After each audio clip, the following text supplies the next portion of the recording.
In a three-wire system, the equipment grounding conductor, or EC, is referenced to the grounding transformer at the utility, and this occurs through the neutral connection.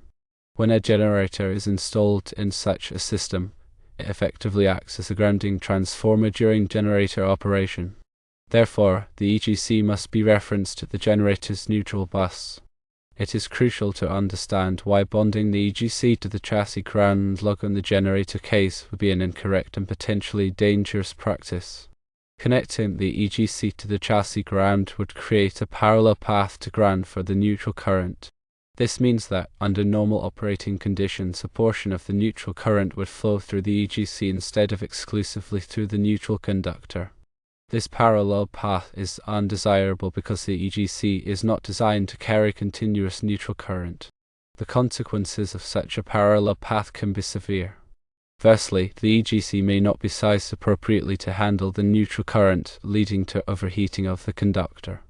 Overheating can degrade the insulation of the EGC, potentially causing insulation failure and increasing the risk of electrical faults. Secondly, the presence of neutral current in the EGC can interfere with the operation of ground fault protection devices.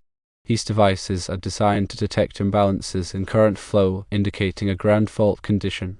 However, if the EGC is carrying neutral current, it can mask the fault current, preventing the protection device from tripping and clearing the fault.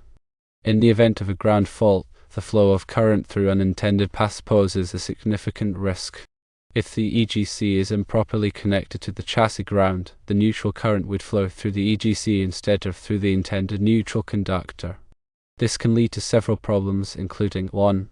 Overheating and damage to the EGC as it carries fault current beyond its capacity. 2.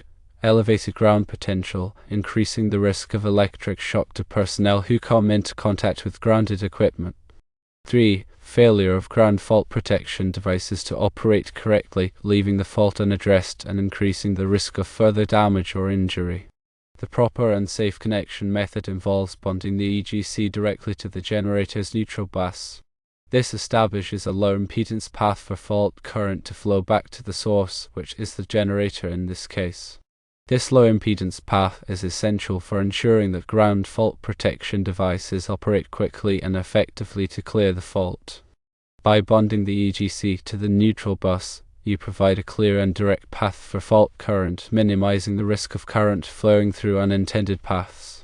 It is equally important to leave the chassis ground lug unconnected.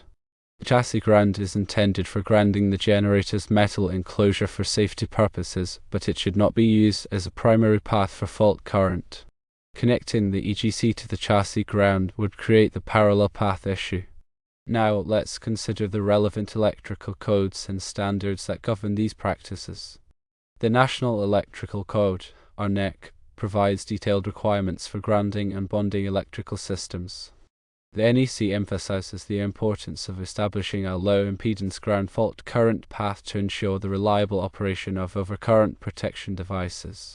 Specifically, the NEC addresses the proper methods for grounding generators and for connecting equipment grounding conductors.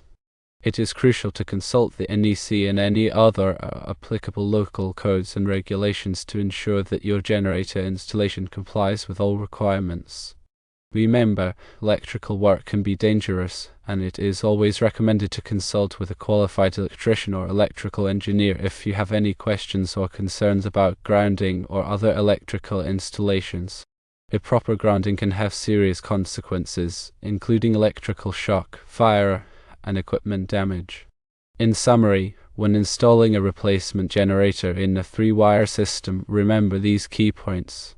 Firstly, the EGC must be referenced to the generator's neutral bus. Secondly, do not bond the EGC to the chassis ground lug. Thirdly, leave the chassis ground lug unconnected as a primary path for fault current. By following these guidelines, you can ensure a safe and reliable generator installation that complies with electrical codes and standards. The generator serves as the grounding transformer in this scenario, thus correct grounding practice is critical for safety and proper system function.